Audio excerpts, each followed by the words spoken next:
नमस्कार, हमारे साथ हैं अंजुम अररिया जो उनसे जानेंगे कि जिस तरह से बालू माफियाओं का कहर बिहार पुलिस पर टूटा है, क्या कहेंगी मैडम? देखिए, वो कहर तो टूटना ही है, क्योंकि हम सभी जानते हैं कि बिहार में माननीय मुख्यमंत्री नीतीश कुमार जी की सरकार है, जिन्होंने कभी भी अपराध और अपराध जैसे विषय पे समझौता नहीं किया है। यहाँ अगर किसी भी अपराधी ने कानून तोड़ने का दुस्साहस किया है तो उसके ऊपर पूरी तरह से कानून ने अपना काम किया है, बिना किसी हस्तक्षेप के, बिना किसी रुकावट के।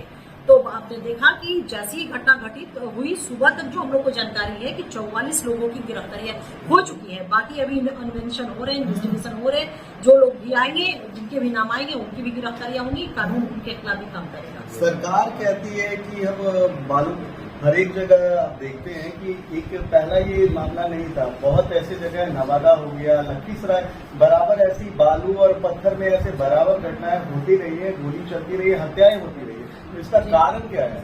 जी, मैं पूरी तरह से आपकी बातों से सहमत हूँ, लेकिन एक चीज मैं ये कहना चाहूंगी कि इस तरह की घटनाएं जहाँ माइंस है, वहाँ सिर्फ बिहार में ही नहीं बल्कि उन प्रदेशों में भी ये घटनाएं घटित होती हैं जहाँ पर डबल इंजन की सरकार है। ये अमर उजाला का ये रिपोर्ट मैं आपको दिखाती हूँ।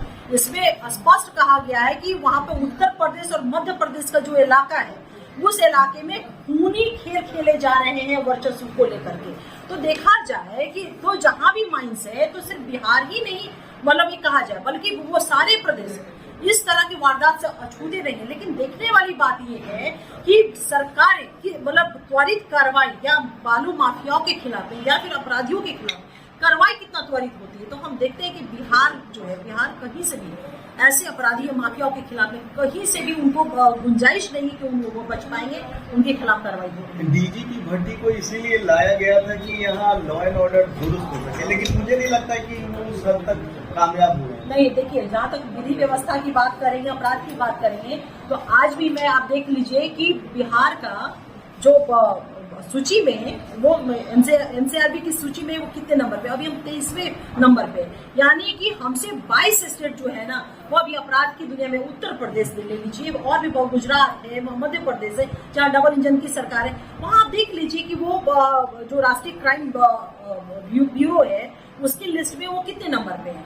बिहार अभी भी 23वें नंबर पे है, और ये कहना कहीं से उचित नहीं होगा कि यहाँ पर जो है अपराध बढ़े गए हैं या अपराध पे लगाम नहीं लगे हुए हैं। यहाँ अपराधियों के खिलाफ जो है, यहाँ कानून अपना काम कर रहा बिना हस्तक्षेप के, और इसी को कहते हैं कानून का राज।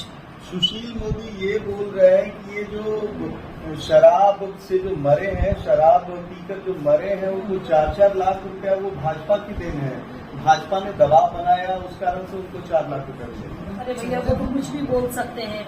देखिए, माननीय मुख्यमंत्री नीतीश कुमार जी बहुत ही संवेदनशील नेता है, संवेदनशील व्यक्ति और एक संवेदनशील मुख्यमंत्री है। वो हमेशा बिहार के आवाम, 13 करोड़ आवाम के प्रति, उनके मुद्दों के प्रति, उनके इश्यूज के प्रति वो संवेदनशील रहे हैं।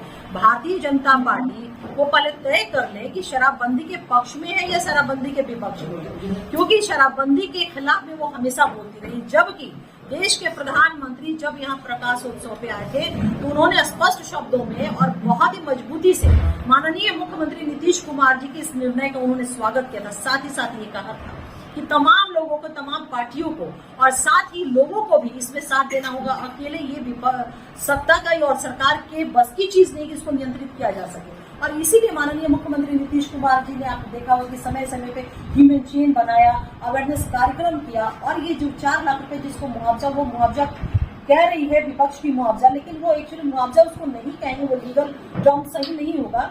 वो चीफ मिनिस्टर रिलीफ फंड से वो 4 लाख रुपया दिए जाएंगे। और ये मुख्यमंत्री नीतीश कुमार जी की संवेदनशीलता दर्शाता है। विपक्ष अगर कुछ भी कहता है तो अननेसेसरी अपनी पीठ, मुझे लगता है कि थपथपाने, पहले तो आप विरोध करते हैं, पहले तो आप हंगामा करते हैं, पहले तो आप शराबबंदी के खिलाफ में बातें करते हैं, और आप पीठ ठीक थपथपाने की बात कर रहे हैं। बिहार की जनता सारी चीजों को समझती है। अच्छा, ये जंगल राज है या मंगल राज, ये बता दीजिए। कहाँ का? उत्तर प्रदेश का। उत्तर प्रदेश का उत्तर प्रदेश के जंगल राज, बाप रे, उसको तो पूरे देश ने देखा है। आप भी शायद रात भर नहीं सोए होंगे उस राज को देख करके। मुझे तो नींद नहीं आई होंगी, सब और भी लोग हैं, उन लोग भी वो बताए होंगे कि रात भर नहीं सो पाए होंगे। खौफ में लोग हैं, खौफ में। दूसरे दिन पूरे जिन जिन लोगों के प्रयागराज प्रयागराज में जो हमारे परिवार के लोग थे, उन लोगों ने जब अपनी व्यथा कही कि वो किस मानसिक पीड़ा से, उस जो खौफजदा घटना हुआ था, किस मानसिक पीड़ा से वो जूझ रहे हैं, वहाँ की हिंदू बहू बेटियां भी बोल रही थी, वहाँ की सभी महिलाएं बोल रही थी कि डर लग रहा है कि घर से बाहर निकलेंगे, क्या जाने कि हम लोग को गोली कर। आप लोग भी बच करके रहिएगा, आप लोग भी बच के रहिए, कहीं वो छीटा जो है ना, कहीं आप लोग की तरफ भी ना आ जाए, जिस तरह से वहां हुआ है, क्योंकि आप लोग की एक अच्छी वहां पे संख्या थी। तो ये थी जदयू की नेत्री अंजू महाराज जी, जिन्होंने बताया कि बिहार में जंगल राज नहीं मंगल राज है, और वहीं पड़ोसी राज्य में जंगल राज, जैसा कि जो विपक्ष है कहती आई है।